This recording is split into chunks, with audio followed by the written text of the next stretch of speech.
N'attendez pas cette vidéo, même que c'est bien une démangeaison pour vous, mais pour nous c'est une puissance de Dieu.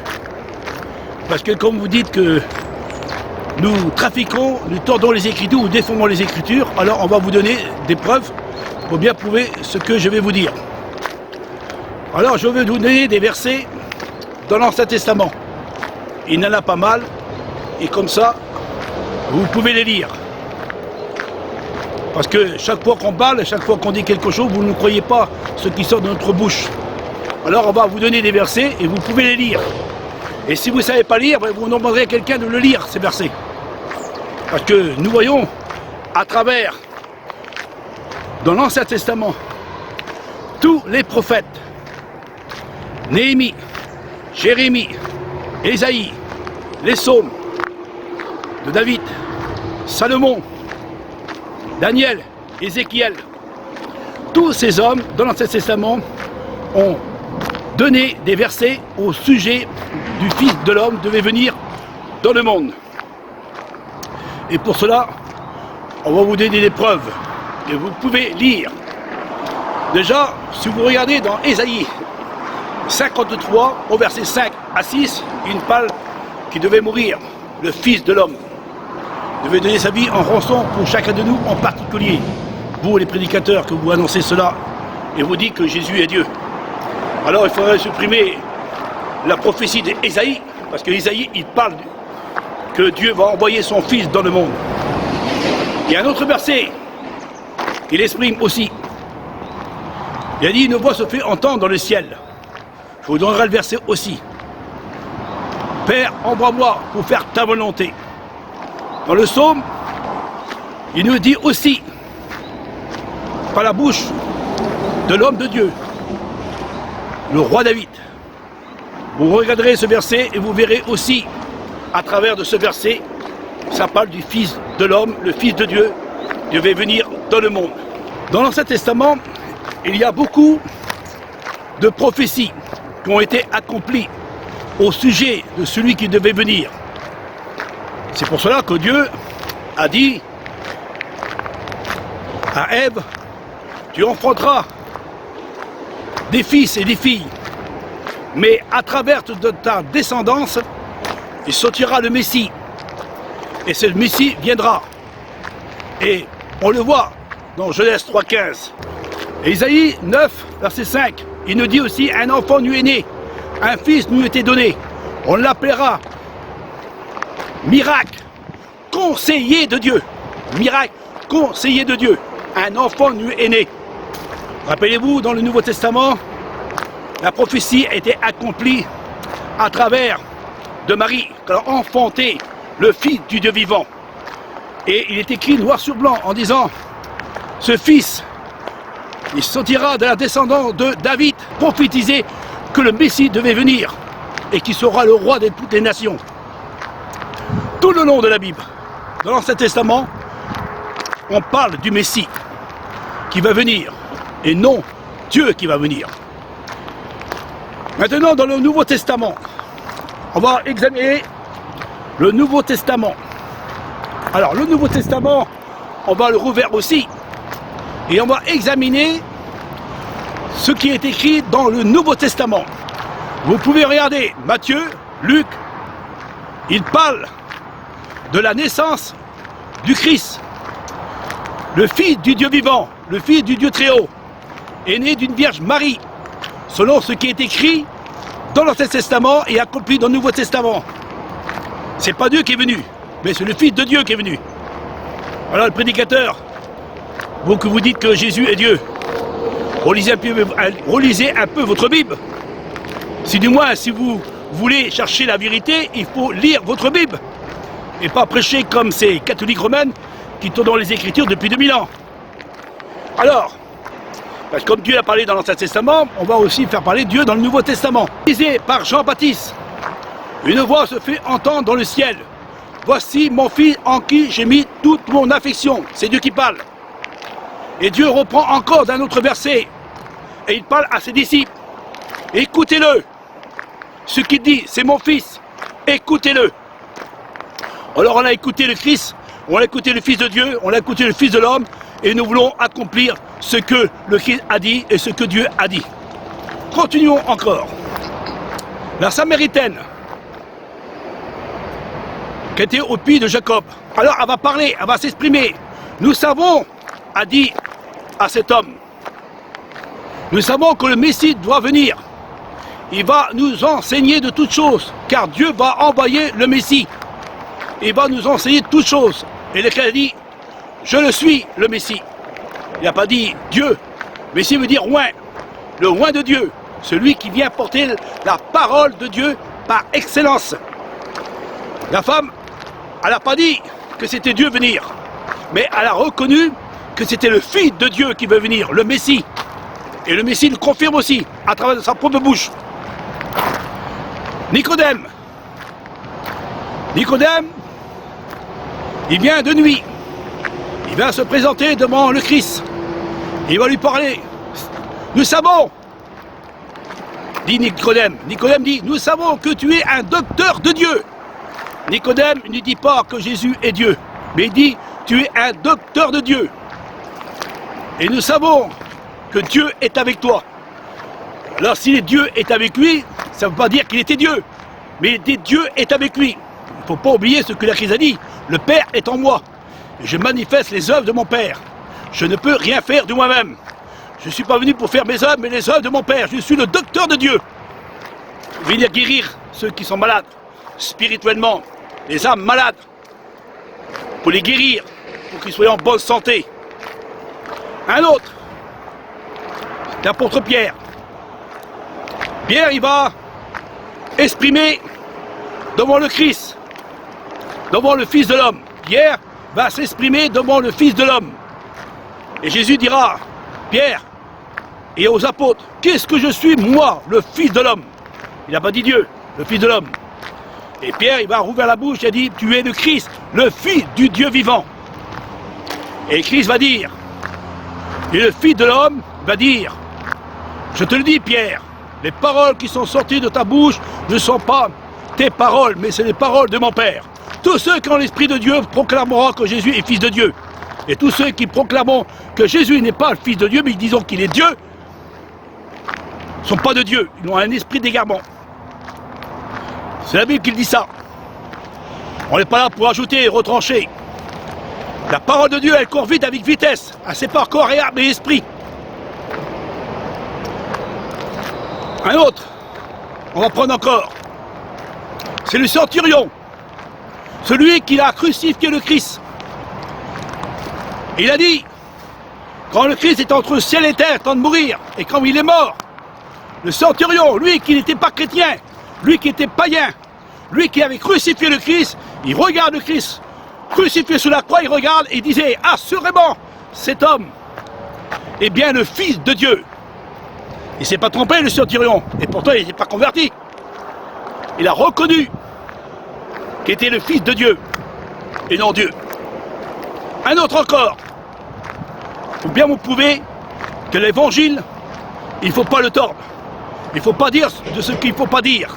Mais il faut dire la vérité. Rien que la vérité, et que la vérité puisse nous affranchir. Tout le long de la Bible, on voit que tous ces hommes ont parlé de la part de Dieu. Mais on va prendre le plus grand des témoins. Et celui qui parle, c'est le Christ, le Fils du Dieu vivant. Alors écoutez ce qu'il dit le Christ. S'il était Dieu, écoutez, et les versets seront mis en évidence. À l'âge de 12 ans, il dit, il faut que je fasse les affaires de mon Père. Distinction entre le Père et le Fils. Le Christ dit, je ne suis pas venu pour faire ma volonté, mais la volonté de mon Père. Encore un verset. Il dit, tout pouvoir m'a été donné sous le ciel et sous la terre, car je ne peux rien faire, car le Père est en moi. Le Père est en moi.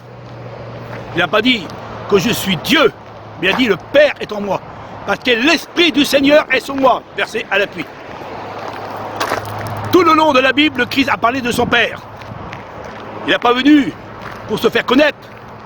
Même qu'il dit dans Jean 3,16, c'est le Christ qui parle. C'est lui qui s'exprime. Écoutez ce que le Christ dit. Si du moins vous respectez le Fils de l'homme, celui qui est mort pour vous, et qu'il est ressuscité pour vous. Et si vous vous placez comme un Dieu, vous n'êtes pas des enfants de Dieu. Vous êtes des enfants de la corruption, qui ont reçu un évangile qui n'est pas le véritable évangile de Dieu. Et vous le supportez, cet évangile. Cet évangile qui croit et que vous croyez que Jésus est Dieu. Et tous ces versets que je vous donne, c'est écrit noir sur blanc dans la Bible. Vous n'êtes pas plus fort de ce qui est écrit. Alors le Christ a dit, quand il était mort, et quand il est ressuscité, il a dit aux femmes, oui, parce que les femmes sont là, quand ils ont vu que Christ était ressuscité, ils s'est présenté devant eux, glorifié. Il a dit, va trouver mes frères. Je ne savais pas que Dieu avait des frères. Va trouver mes frères, dis-leur à mes frères. Je monte chez mon Père et votre Père, vers mon Dieu et votre Dieu. Pourquoi que Jésus prononce Père et Dieu s'il était Dieu et Père? Il dit je monte chez mon Père. On vous a donné des versets, on vous a donné des prédications, on vous a donné des vidéos, mais vous ne voulez pas écouter ce qu'on dit. Vous préférez suivre les foules de docteurs. Vous voyez ces prédicateurs, des fois, quand vous les écoutez, qu'est-ce qu'ils prononcent dans leur propre bouche? Ils disent donc que Jésus est Dieu. Jésus est Dieu. Alors, si Jésus est Dieu, et que c'est le Dieu véritable qui est venu dans le monde, il faudrait enlever tous les versets de la bouche des prophètes qui ont prophétisé dans l'Ancien Testament. Il faut enlever tous les versets qui ont été écrits par les prophètes dans l'Ancien Testament et qui l'ont prophétisé par l'Esprit de Dieu. Il faudrait enlever aussi tous les versets dans le Nouveau Testament quand Dieu a parlé, que le Christ a parlé, que les apôtres ont parlé en disant que Jésus, que le Christ est bien le Fils du Dieu vivant, le Mashiach, celui qui vient dans le monde, c'est le Messie. Il n'a pas dit que c'est Dieu qui vient. Messie veut dire ouais. Dieu ne peut pas être loin par son esprit parce que l'Esprit de Dieu, c'est lui, seul est unique. C'est un Dieu unique. Et Dieu a donné son esprit à Christ. C'est pour ça que le Père dit, voici mon fils, écoutez-le. Il n'a pas dit qu'il était Dieu. Et je finirai par ces paroles, en espérant que vous ayez compris le sens réel de cette vérité. Si le Christ il serait Dieu, alors il faudrait prendre ce verset et le jeter à la poubelle. Parce que tous les versets que je vais vous donner, et vous les verrez sur ce vidéo, et vous verrez qui a tort et qui a raison. Alors, pour être sauvé, lequel maître tu veux servir? Le prédicateur qui prêche que Jésus est Dieu, une trinité, ou tu écouteras le prédicateur, celui qui a reçu l'onction de Dieu et qui a reçu l'Esprit de Dieu et qui proclame que Jésus est le Fils de Dieu. Lequel que tu veux suivre?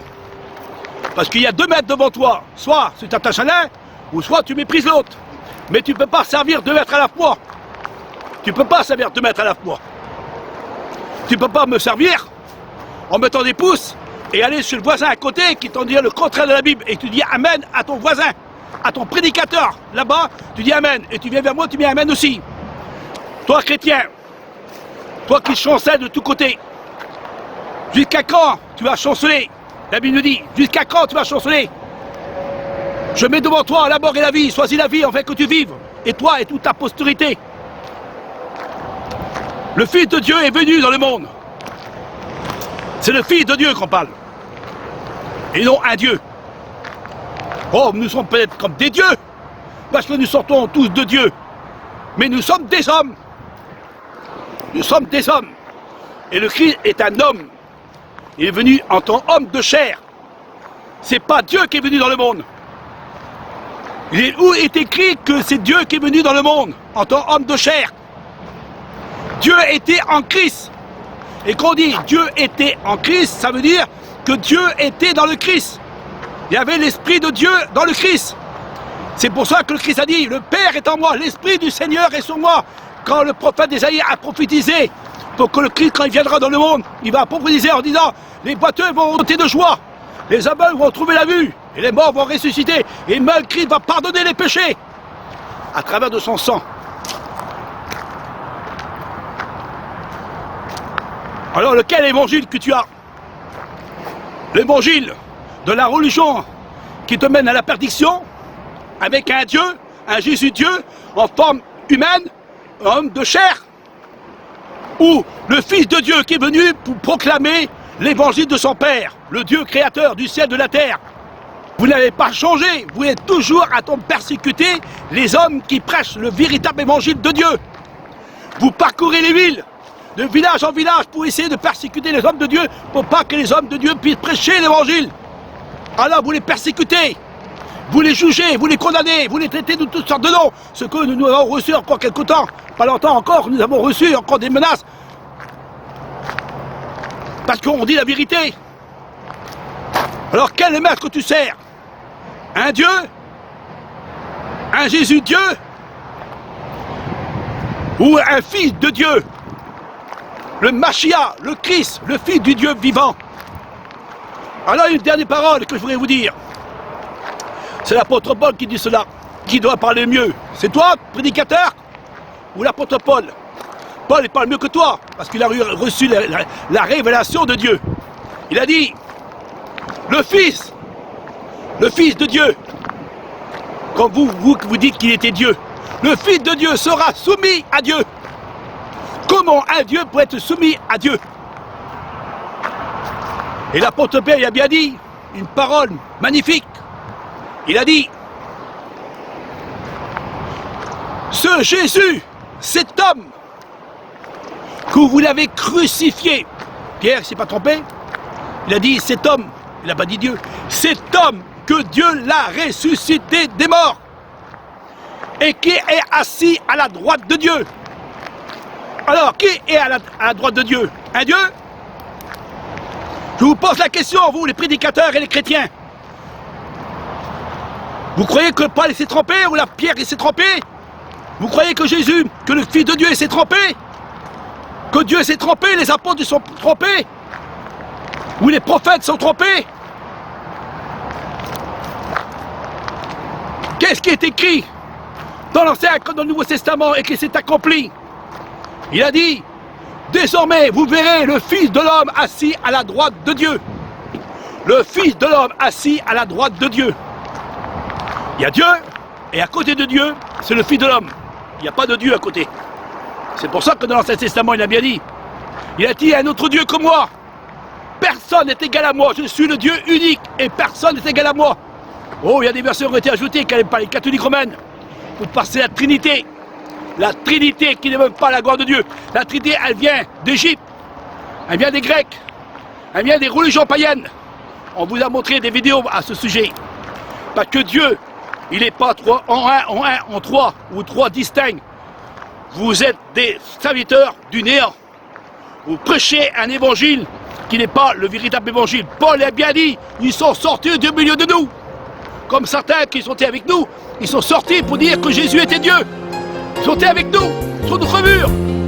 Et ils l'ont proclamé après, ils ont dit que Jésus est Dieu. Et ils l'ont baptisé en 3 personnes. Et pourtant, vous avez donné des preuves à l'appui. Soyez crainte. On va vous donner des preuves. Un homme va mourir sur la croix. Un homme va mourir, mais pourquoi? Quel est son crime? Dites-le-moi. Un homme va monter à Golgotha pour paix sur le bois d'une croix. Qu'a-t-il fait? Dites-le-moi. Sans dire un mot, il cherche du regard un peu d'amour.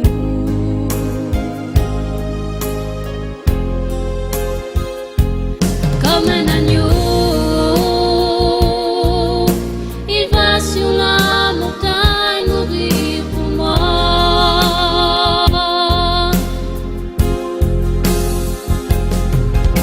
Fidèle, fils obéissant, il va jusqu'à la mort pour moi, jusqu'à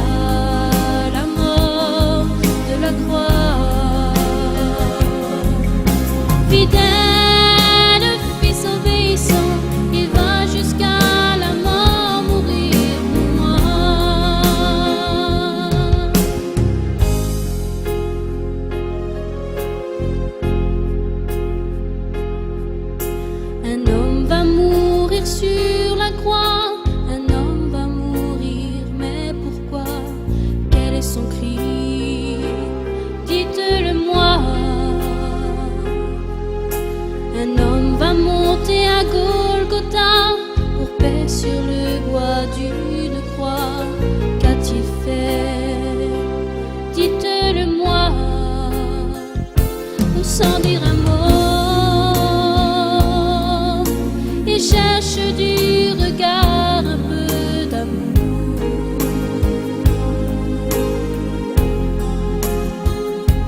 Comme un agneau, il va sur la montagne mourir pour moi.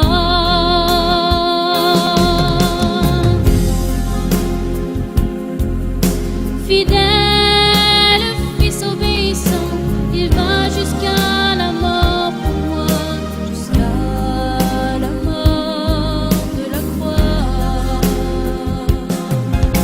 Fidèle,